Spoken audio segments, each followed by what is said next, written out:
Bueno, buenos días.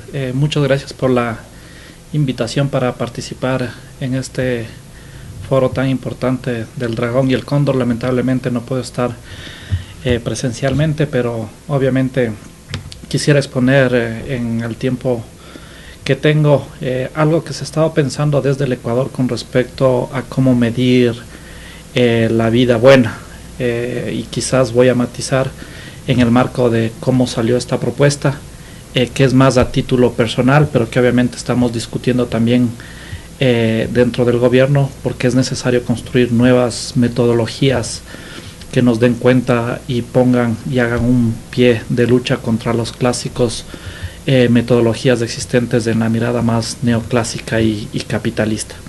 Quizás para empezar, esto sale, existe un libro que se llama justamente La vida buena como riqueza de los pueblos hacia una socioecología política del tiempo y el florecimiento. Esto fue publicado hace unos 2 años efectivamente, y es lo que haré la presentación en este momento a todos ustedes. Es importante señalar justamente desde dónde nace la perspectiva sobre el buen vivir. Uno de los temas fundamentales es que en la Constitución de la República del 2008 surge la necesidad de tener un referente diferente al referente clásico que se tiene con respecto al bienestar. Y en ese marco lo que buscamos es plasmar cuál fue el pacto político de los ecuatorianos con respecto al buen vivir, que lo señala la Constitución. En sí, nosotros señalamos que el buen vivir, alguien que quiera entender qué entendemos los ecuatorianos por buen vivir, puede referirse directamente a la Constitución. Y claramente lo que nosotros nos dimos cuenta, que los indicadores clásicos que existían no eran suficientes para poder mesurar aquello que planteaba la Constitución de la República. Quizás en términos generales a lo que nos contraponemos desde esa mirada neoclásica de ver al buen vivir en función justamente de la compra. Acordémonos la clásica mirada neoclásica que en función de la restricción presupuestaria, es decir, de los ingresos, la canasta que el consumidor escogió revela las preferencias sobre lo que quiere escoger, y esa preferencia, esa compra, al final de cuentas permite visualizar cuán feliz es el ciudadano. En este proceso se hace una similitud en el cual la utilidad en términos económicos se define por la preferencia, que a su vez se define por la elección, la satisfacción, el consumo y el bienestar. Y en sí se hace una extrapolación de que el consumo es lo que determina el bienestar de la población, o inclusive se le llama la felicidad de la población. Esa es la mirada más neoclásica. Y la unidad de análisis de la sociedad es justamente el dinero. Entonces, claramente esta mirada en la cual el dinero es la mejor forma de ver el bienestar es una temática completamente insuficiente para nosotros. Y en ese marco nosotros necesitamos otro tipo de unidades de análisis que hagan una réplica, que contradigan esta mirada del dinero como la mirada para ver el bienestar, que ustedes saben termina repercutiéndose en ver principalmente las variables del PIB per cápita o el consumo o el ingreso como los mejores proxies para medir el bienestar.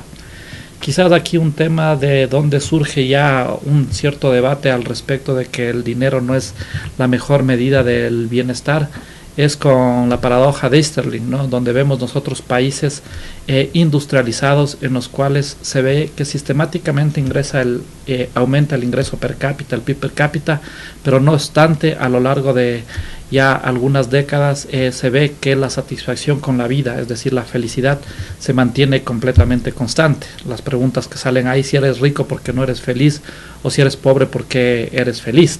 Este tipo de cuestionamientos empiezan a surgir en la economía en general, y surge la economía más subjetiva, ¿no? Vale la pena en este sentido señalar que se da un debate en el marco de la filosofía política y la economía. El uno que tiene que ver con la perspectiva de Benthamiana, en donde la felicidad está ligado al tema del hedonismo, principalmente a ser feliz y a no sufrir.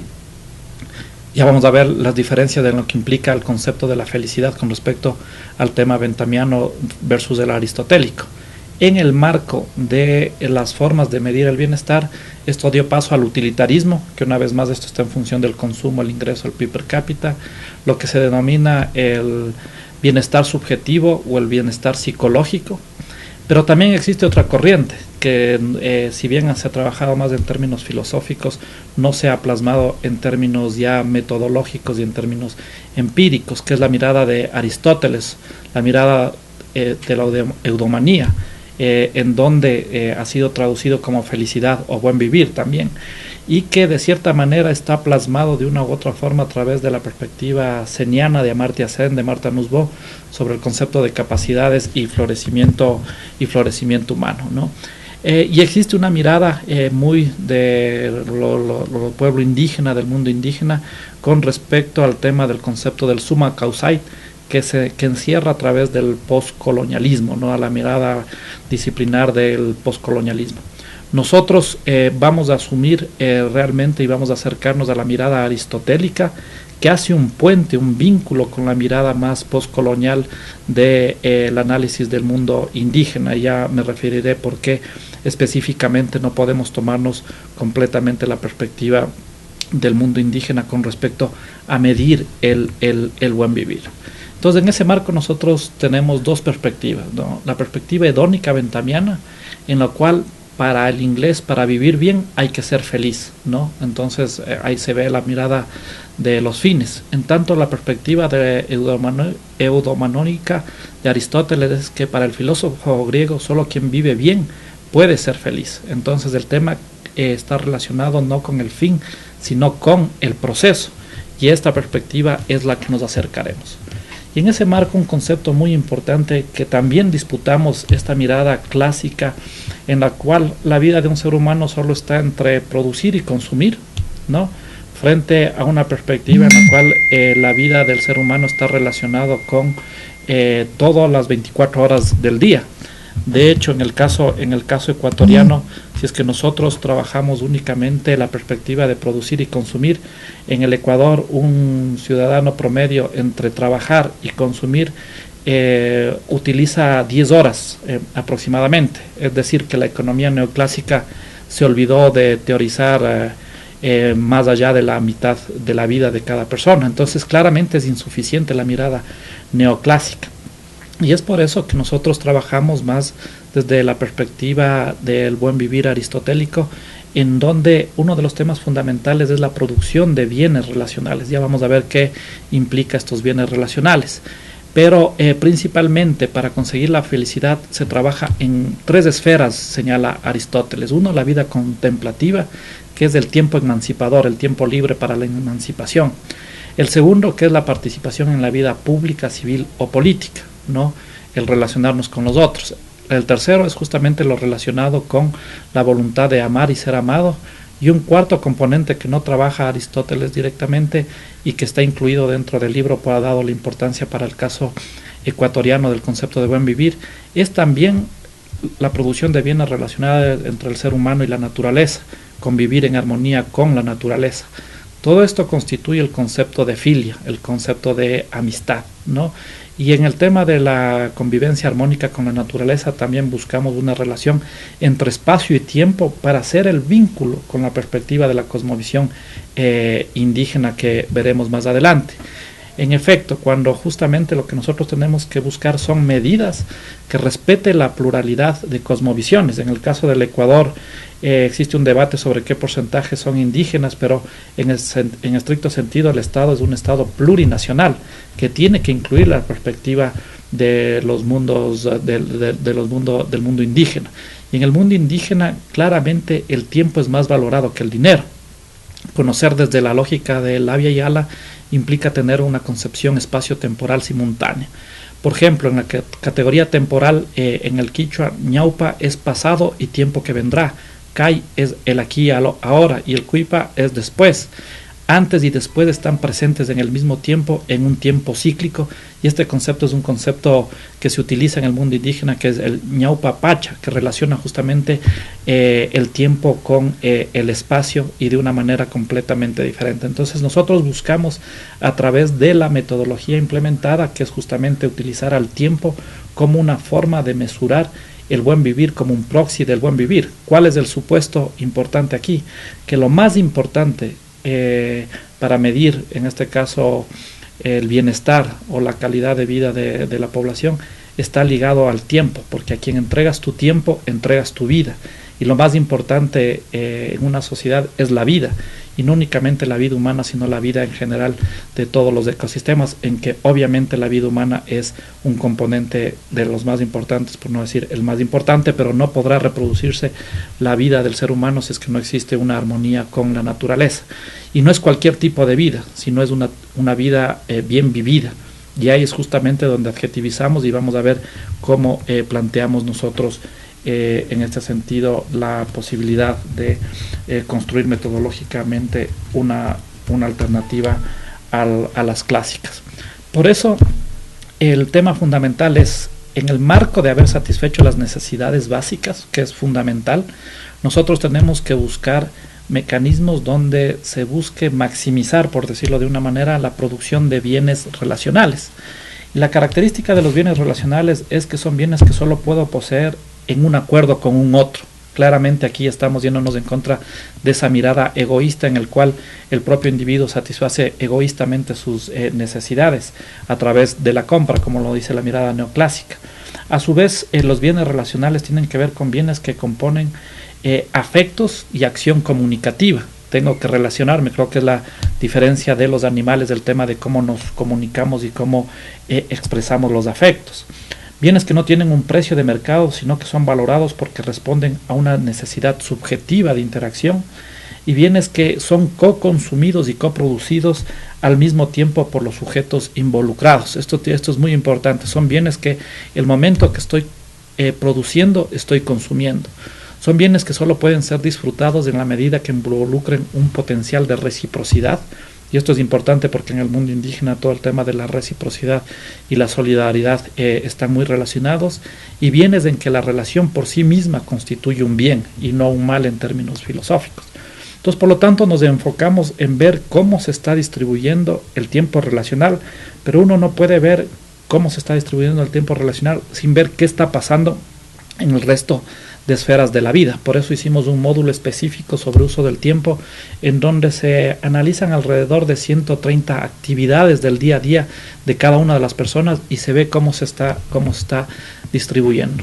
Esto va y busca, porque esto tampoco es novedad dentro de la economía, meter el tiempo dentro de los marcos conceptuales. De hecho, Gary Becker le dieron un premio Nobel por introducir el tiempo dentro de las funciones de utilidad, pero claramente nos distanciamos de esa mirada de cómo Gary Becker mete al tiempo dentro de la búsqueda del bienestar. Acá, frente al full income, nosotros proponemos, en inglés sería el full life o good life o buen vivir o summa causai. Y ya vamos a ver cuál es la diferencia entre lo uno y lo otro. Gary Becker introduce en el full income, en el ingreso pleno, introduce la variable tiempo en el análisis, incorporando el ingreso, en el ingreso el costo de oportunidad del tiempo no productivo. Así, por ejemplo, si es que una persona, una mujer principalmente, porque las cargas están distribuidas desigualmente, trabaja dentro del hogar, ese tiempo lo que hace Gary Becker es ver cuánto es el costo de oportunidad de esa persona, que si es que estuviese trabajando debería tener un salario, y por lo tanto debemos incluirle en el ingreso implícito que existe de esa acción de la mujer, y por lo tanto ahí se le introduce el concepto del full income, es el tiempo dedicado que es no productivo, que tiene que ser visto como un costo de oportunidad y tiene que ser incorporado en este sentido en el ingreso de la familia o personal. Frente a eso, lo que nosotros proponemos en la socioecología política de buen vivir es analizar cómo se distribuye el tiempo para maximizar la producción y consumo de bienes relacionales, tanto individuales como sociales, ¿no? Simplemente por contrarrestar al concepto de Gary Becker, nosotros proponemos el concepto en ese sentido de vida plena, ¿no? de full life. Entonces, en este marco, ¿qué estamos nosotros viendo? Que la real decisión que toma cada ciudadano es cómo distribuye el tiempo, descontando el tiempo que sí o sí tiene que trabajar y o satisfacer necesidades. es fundamental eso, y eso ya vamos a ver cómo lo relacionamos con respecto al tema de la satisfacción de necesidades, que es un tema fundamental, y aquí incorpora también una mirada, una mirada completamente marxista. Nosotros no podemos irnos a esa mirada postmodernista de que no tomamos en cuenta la pobreza por necesidades básicas insatisfechas y simplemente nos vamos a la producción de bienes relacionales, sino, como vamos a ver también más adelante, justamente existe una relación en cómo funciona la sociedad capitalista y cómo se distribuye el tiempo para la producción de bienes relacionales. En ese sentido, nosotros proponemos un indicador que se llama esperanza de vida saludable y bien vivida, ¿no?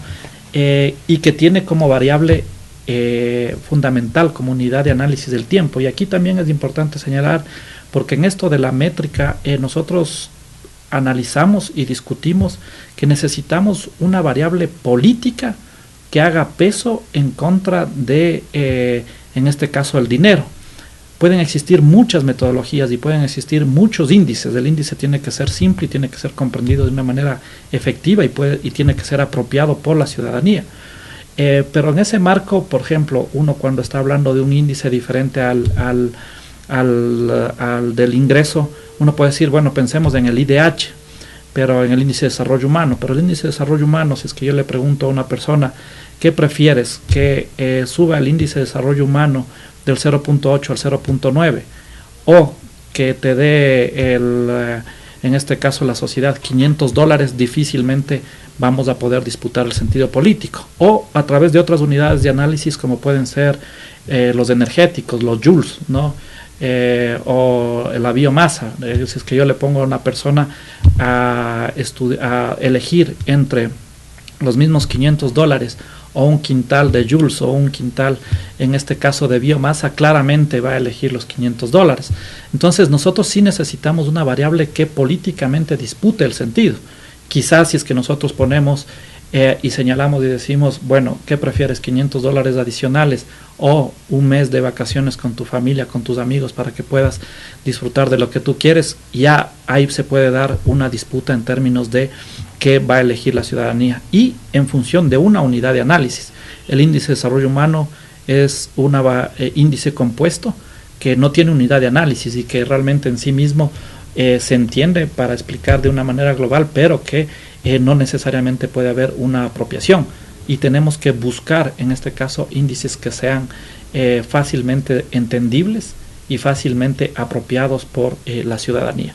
En este caso, la esperanza de vida saludable está compuesto por, o principalmente tiene que ver con el tiempo dedicado al trabajo emancipador, el tiempo dedicado a la contemplación, el tiempo social dedicado al amor y a la amistad, y el tiempo dedicado a la participación pública, con un componente adicional que está arriba, que es la esperanza de vida saludable, que tiene que ver con la esperanza de vida que tiene la ciudadanía, que se mide en años, pero descontado aquellos momentos que tuvo la sociedad o tuvo el individuo, estuvo enfermo, porque realmente eso no es parte de la buena vida. Y el otro indicador que proponemos es la esperanza en años de vida de la naturaleza por habitante y por kilómetro cuadrado. No es lo mismo justamente vivir en un entorno con una biodiversidad plena, con alta mega biodiversidad, que en una sociedad completamente ya sin ese ámbito de vida que puede tener la naturaleza, ¿no? Entonces, estos dos indicadores se medirían también en años, en tiempo, y esto nos permitiría visualizar cuán bien está la sociedad en términos de buena vida, ¿no? Cuando nosotros ya vemos los indicadores, nosotros vemos aquí quizás una pequeña acotación, el tema del tiempo de trabajo, en donde no se da una escisión entre el mundo de la vida y el mundo del trabajo, es difícilmente mesurar. Nosotros hicimos metodologías para introducirle dentro de este indicador, y lo que nosotros principalmente en este momento medimos son los otros componentes, y luego mencionaré a qué me refiero con lo lamentable que implica ese trabajo, que generalmente en el caso ecuatoriano es bastante alienado. Pero al ver nosotros el tema de los bienes relacionales, nosotros estamos viendo que la sociedad ecuatoriana en promedio en una semana dedica 24 horas a la producción de bienes relacionales, al tiempo para la contemplación, al tiempo para la sociabilidad, al tiempo para el trabajar en público, ya sea en el ámbito político, en el ámbito civil. Y obviamente cuando vemos por género, vemos también una concentración bastante importante en el trabajo no remunerado de la mujer frente al hombre. Aquí viene un tema fundamental, que es el tema de la importancia de la unidad de análisis. ¿Existe diferencia entre la riqueza monetaria y el buen vivir? Sería la pregunta. Si es que nosotros, acordémonos que como nosotros diagnosticamos o medimos, nosotros intervenimos. Y lo que ha pasado es que generalmente la izquierda y la sociedad solo ha tenido una perspectiva como marco teórico para diagnosticar, que es principalmente ligado a través del dinero, ¿no? Y por eso nosotros creemos que es necesario contraponer otro tipo de unidades de análisis. Cuando nosotros vemos el mundo visto simplemente para dicotomizar y para que se vea la importancia de cambiar la unidad de análisis, para ver si es que eso implica otra forma de analizar y otra forma de ver el mundo, nosotros vemos que justamente en el eje de las X está la sociedad dividido en deciles de ingreso y también en deciles relacionales, de tiempo dedicado a la producción de bienes relacionales. Nosotros vemos que si es que se ve la parte monetaria, vemos que los deciles más ricos trabajan casi 10 horas más que los deciles más pobres. Si es que nosotros vemos y analizamos a la sociedad en función de tiempo relacional, vemos que la diferencia es menor. Asimismo, si es que vemos el tema del ingreso, obviamente al dividir la sociedad de acuerdo a deciles de ingreso, vemos que los deciles más ricos ganan en promedio $691 y los deciles más pobres te pueden llegar a ganar en promedio $16. Cuando vemos de acuerdo al análisis de tiempo relacional, vemos que esto está mucho más equilibrado y mucho más homogéneo. Igual cuando vemos el tema de horas dedicadas al buen vivir semanalmente según deciles de ingreso. Acá, a diferencia de lo que pasaba con el ingreso, donde los deciles más ricos se llevaban más dinero, acá los deciles más ricos de esta nueva forma de ver la riqueza son las personas que dedican más tiempo a la producción de bienes relacionales. Por ejemplo, las personas que pertenecen al decil más rico según tiempo relacional dedican 69 horas semanales, en tanto que las personas que se encuentran en el decil más pobre de tiempo relacional apenas dedican 4.3. ¿Qué tenemos acá? Que es importante señalar: la pobreza de la riqueza o el mal vivir de los más adinerados. Y aquí justamente estamos disputando el sentido de cómo se construye cierto tipo de civilización, ¿no? Que es la persona exitosa, y esa persona exitosa está en función principalmente de cuánto dinero tiene. Entonces, ¿qué resultados nos arroja esto? Que del total del quintil más rico según ingresos, únicamente el 30% pertenece al quintil con mayores niveles de buena vida medida según la variable tiempo relacional, ¿no? Entonces no necesariamente te coinciden que los más ricos de ingreso son los que están dedicando más tiempo relacional para la buena vida. A su vez, del quintil más rico según ingreso, casi el 30% pertenece a los dos quintiles más pobres medidos según tiempo que dedican para el buen vivir, ¿no?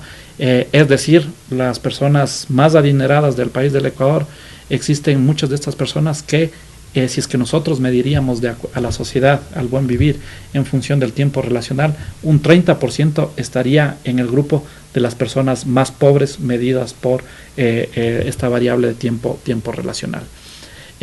Quizás algo que podría resumir esto simplemente como ejemplo, que las personas que pertenecen al decil más rico según ingreso trabajan 6 horas más, duermen casi 7 horas menos y tienen 37 horas menos de tiempo relacional a la semana, frente a aquella persona que se encuentra en el decil, en el 10% más alto, según el tiempo bien vivido, ¿no? Entonces claramente acá hay una contradicción dependiendo de cómo nosotros midamos, nosotros vamos a intervenir. Y nosotros creemos que es necesario disputar ese sentido de la construcción de la sociedad de una manera concreta, a través de metodologías concretas. Quizás para poner un ejemplo, porque estamos hablando de dos búsquedas de otra civilización. Si es que nosotros vamos con un amigo y nos quedamos en encontrar en un restaurante. En este restaurante justamente si es que nosotros vemos la perspectiva neoclásica, la perspectiva capitalista, ¿Qué es lo que añadiría valor a la economía? Sería simplemente cuánto nosotros estamos pagando por ese café, los $2, los $5. En cambio, bajo la perspectiva de la vida buena como riqueza de los pueblos, lo que nosotros estaríamos contabilizando es cuánto tiempo se dio esa interacción y en ese sentido cuán feliz fui en el momento de poder articular esa interacción en ese café con la otra persona. Entonces estamos hablando de dos metodologías completamente diferentes y a su vez vale la pena señalar que al tener la variable tiempo también tiene una perspectiva de multicriterio, porque estoy tomando en cuenta, por ejemplo, al medir la esperanza de vida, estoy tomando en cuenta la satisfacción de las necesidades. La esperanza de vida es el mejor proxy de la satisfacción de necesidades a nuestro modo de ver, porque está ligado mucho al tema de la mortalidad infantil, y la mortalidad infantil tiene una correlación directa con el índice, en este caso, de pobreza según necesidades básicas insatisfechas. Tiene que ver con el tema de la salud, tiene que ver con el tema del tiempo dedicado al ocio liberador, como se suele señalar, tiene que ver con respecto al tema de qué porcentaje del trabajo que yo hago realmente me siento feliz en ese trabajo, y no es un trabajo alienado en perspectiva marxista. Entonces logramos unir diferentes aspectos de la vida en una sola variable y medido a través de una unidad de análisis, en este caso que es el tiempo, ¿no?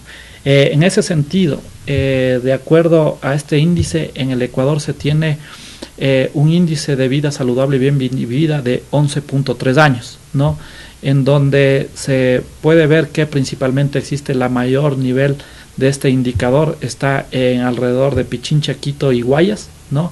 Y donde existe menos tiempo bien vivido es justamente toda la Amazonía y la Sierra Central, ¿no? Ya vamos a ver por qué, porque justamente esto está ligado a cómo funciona el sistema económico actual, ¿no? Esto es importantísimo señalar, que cómo se distribuye el tiempo está ligado a cómo funciona la economía y cómo funciona la sociedad. Y veamos en este caso cuál es la relación entre buen vivir y desigualdad. Primero, vale la pena señalar que este tiempo relacional, el momento que nosotros utilizamos metodologías tales como la curva de Lorenz, pero aplicado no al dinero sino al tiempo relacional, vemos que existe una alta concentración de este tiempo relacional. El 20% más rico en función del tiempo relacional se lleva el 43% de todo el tiempo social dedicado a la buena vida, en tanto que el 20% más pobre apenas se lleva un 5%. Es decir, está altamente concentrado también la distribución de tiempo y sobre todo la de tiempo relacional. Pero el rato que nosotros analizamos el tema de la productividad laboral medido en dólares por hora versus el tiempo relacional, nosotros vemos que esto responde también a patrones de cómo funciona la sociedad, y vemos que justamente las personas que generalmente tienen problemas económicos o han sido explotados o tienen menores niveles educativos son las personas que dedican menos tiempo relacional, en tanto que las personas con más alto nivel económico, que tienen una seguridad social, que son patronos, que tienen alto nivel educativo, son las personas que tienen más tiempo relacional, ¿no? Entonces la relación de cómo se da la articulación en la economía termina repercutiendo en cómo se distribuye el tiempo también individualmente como socialmente, ¿no? Entonces, y aquí cuando vemos la productividad laboral y el trabajo no remunerado, ¿no? Nosotros lo que vemos justamente es que existe una relación en que aquellas personas que tienen más baja productividad laboral son aquellas personas que más tiempo tienen para dedicar a compensar el salario con trabajo no remunerado. Es decir, están compensando justamente el tema del bajo ingreso con trabajo no remunerado. Cuando vemos de acuerdo a nivel de necesidades básicas insatisfechas, también vemos que aquellas personas con mayores niveles de pobreza tienen menos tiempo dedicado, a casi 10 horas menos en tiempo relacional que aquellos que tienen satisfecho todas sus necesidades. Entonces, en este marco, si partimos del hecho de que el tiempo es limitado y no retornable, se puede evidenciar que la expropiación del tiempo está vinculado al funcionamiento de la propia sociedad, concretamente a la precariedad del mercado laboral, a la discriminación y a las condiciones de vida material. Acá también quisimos ver la relación entre el índice de vida saludable y bien vivida y el coeficiente de Gini, y vemos que a mayor desigualdad en términos de la distribución del tiempo relacional, el índice es menor, ¿no? Aquellas ciudades que mejor distribuyen el tiempo relacional también viven mejor como sociedad de acuerdo a este índice de vida saludable y bien vivida. Esto funciona de la misma manera si es que medimos la concentración en función del ingreso, ¿no? Existe una relación inversa en donde aquellas sociedades del Ecuador o aquellos territorios del Ecuador con mayor concentración del ingreso tienen menor índice de vida saludable y bien vivida, y viceversa. Un tema fundamental dentro de esta lógica es cuál es la relación entre tiempo relacional y felicidad, y claramente nosotros vemos que, de acuerdo a regresiones y a metodologías cuantitativas, que existe una relación directa, que a mayor tiempo relacional, mayor felicidad, mayor satisfacción con la vida. Y paradójicamente, justamente, y aquí se ve el proceso del problema de alineación, que también se trabaja muy fuertemente dentro del libro, que las horas de trabajo producen infelicidad dentro de la sociedad ecuatoriana, ¿no? Es decir, las personas no se están sintiendo satisfechos en el mundo laboral, cuando este es uno de los temas más importantes en la perspectiva marxista de cómo logramos justamente esa línea demarcatoria entre el mundo de la vida y el mundo del trabajo, que se esfume y prácticamente sea el mismo, eso como parte de una propuesta utópica que le señala en este sentido el marxismo. Finalmente, algo fundamental para nosotros es el tema de que este tema microeconómico tiene que ser también analizado a nivel macroeconómico. Y aquí nosotros hicimos un análisis qué pasó en la sociedad ecuatoriana cuando se dio un proceso de liberalización económica, ¿no? Y vimos si es que la liberalización económica, que es una política macroeconómica, repercute o no en la producción de bienes relacionales. A más de producir desigualdad, a más de producir mayor desempleo, la liberalización económica, y además de producir brechas entre asalariados y sector formal o no informal, nosotros podemos ver que hubo una tendencia en la época que está entre las dos líneas, justamente hubo una tendencia a incrementar las horas de trabajo, porque obviamente disminuyó el salario y las personas, ¿cuál fue su estrategia? Trabajar más para compensar ya sea más horas, ¿no? O irte al mundo del trabajo no remunerado para compensar justamente esa reducción. Y lo que vemos nosotros es justamente que se da una cantidad de horas de trabajo semanales, principalmente las personas que tienen menos nivel educativo, aquellas personas que se encuentran en el sector informal, aquellas personas que no están capacitadas en términos de educación, son las personas que tuvieron que dedicar menos tiempo a la vida buena. Y como conclusión, extrapolando con metodologías cuantitativas, vemos que la liberalización económica hizo que Ecuador pierda 116 millones de horas en la producción y consumo de bienes relacionales como efecto de la liberalización económica. Claramente, lo que nosotros queremos vincular es la relación entre estructura, ¿no?, y individuo, y cómo se relacionan, y vale la pena señalar que obviamente las políticas macroestructurales repercuten en el mundo de la vida de una manera individual. Esto es un tema que se plantea como una línea de investigación que tenemos que seguir trabajando, de la relación entre lo macro y lo micro, no entre la estructura y el individuo. Para resumir, la visión neoclásica pone la variable focal en la riqueza monetaria. La visión del buen vivir pone la variable focal en la vida, ¿no?, y en la vida buena. La unidad de medida en la visión neoclásica es el precio de la mercancía. La unidad de medida es el tiempo como valor. La elección justamente como proxy de la vida, ¿no? Una vez más, el que a quien entregas tu tiempo, entregas tu vida. Entonces, por lo tanto, el tiempo es una variable proxy de la vida. La elección es de bienes o servicios privados o públicos. En este caso, la elección es las actividades a lo largo de toda la vida, y obviamente poniendo énfasis en el tema de los bienes relacionales. Toda acción que se hace cada día es parte de la acción, de la elección que toma el individuo, que la mirada neoclásica generalmente no toma en cuenta. La maximización en la visión neoclásica es la utilidad medido en términos de producción y consumo, ¿no? La maximización es el tiempo para la buena vida en la visión del buen vivir. La restricción, acá es la restricción presupuestaria, el ingreso que se tiene. La restricción en la visión del buen vivir es el tiempo y la satisfacción de necesidades. En la visión neoclásica existe una acumulación monetaria. En este caso, en la visión del buen vivir, no existe una acumulación, y lo más importante es justamente la historia o la memoria, ¿no? La memoria de cuál fue la intensidad y la calidad de compartir la relación con la otra persona. En la visión neoclásica lo único que importa es el individuo. En la visión del buen vivir lo que importa es la sociabilidad, el individuo en el marco de la gregariedad. Y justo en la mirada de la visión neoclásica se da un proceso de cosificación de la vida, de la mercantilización de la vida. En el caso de la visión del buen vivir se da una dignificación de la vida. Se da en la visión neoclásica el supuesto de la abundancia natural. En el caso de la visión del buen vivir se da la abundancia. No existe tal abundancia de lo natural porque la biodiversidad, los ecosistemas tienen límite. Por lo tanto, este tema del supuesto de la abundancia es limitada, tiene restricciones. Y obviamente en la visión neoclásica se da el principio del egoísmo y la envidia. En la visión del buen vivir se da el principio de la cooperación, la amistad y la solidaridad. En ese marco justamente la propuesta es construir metodologías diferentes que permitan construir sociedades diferentes, ¿no? Y claramente para eso se necesita entradas epistemológicas diferentes, entradas metodológicas diferentes y obviamente formas de diagnosticar para poder trabajar en otra sociedad. Muchas gracias.